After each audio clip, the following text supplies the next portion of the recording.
বন্ধুরা, আমি কাঁচা বাজার নিয়ে এসেছি। তো কি কি কাঁচা বাজার এনেছি আর সেগুলি তোমাদের সঙ্গে শেয়ার করব।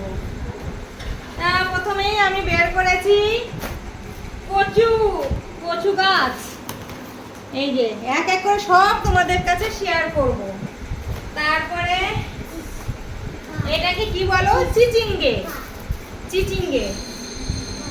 কত করে নিল মাথা থেকে উড়ে গেছে প্রত্যেকটা জিনিসের দাম। এখানে 10 পিস লেবু আছে, কাঁচা লঙ্কা আছে, এখানে বরবটি, আর এখানে একটা কচি কুমড়ো,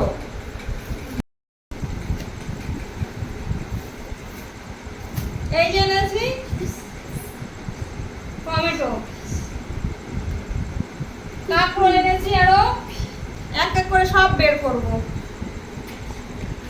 আজকে যা কাঁচা বাজার এনেছি দোকানে মনে হচ্ছে আবার সব তুলেই নিয়ে এসেছি মালপত্র। শেষই হবে না, এত সহজেই শেষ হবে না। কেবল উচ্ছেটা রাখলাম, আরো আছে বন্ধুরা।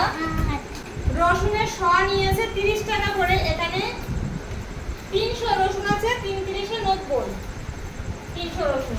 তারপরে আদা এনেছি। আমি বললাম কি আদা চাং দিতে, বললাম না আজকাল আদা দেবো না, ছোট ছোট আদা দেবো, এতে ফাঁপা বেরোয় না। বড় চাং দিলে নাকি তাতে ফাঁপা বেরোয়, তাই সবাই অবজেকশন করছে। আর এখানে পেঁয়াজ এনেছি 2 কেজি। মাথা কেটে উড়ে গেল, কত করে নিল আমি জানি না। 2 কেজি পেঁয়াজ এনেছি বন্ধুরা। এক করে আমি নামাচ্ছি, কেননা ব্যাগ ভর্তি বাজার তো, এক সপ্তাহের বাজার তুলেছি, তো সেই কারণে আমাকে তো দেরি হবেই সব দেখাতে গিয়ে। পেঁয়াজ 2 কেজি এনেছি, পেঁয়াজ 2 কেজি। আর ব্যাগের মধ্যে যেটা আছে ওটা কি করে ঢালি এখানে, ওটা তো ঢালবো সব ধুলো হয়ে যাবে এখানে।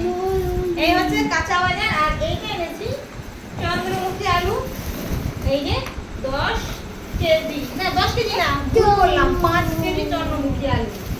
তো বন্ধুরা এই যে আমি কাঁচা বাজার দিয়ে এখন বসে গেছি। এই হচ্ছে আমার আজকে ব্যাগ ভর্তি কাঁচা বাজার।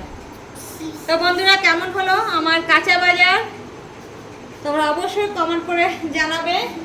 আর এই ব্যাগ বয়ে আনতে পারতাম না, টোটো করে বাড়ি এসেছি। তাহলে বন্ধুরা রাখি।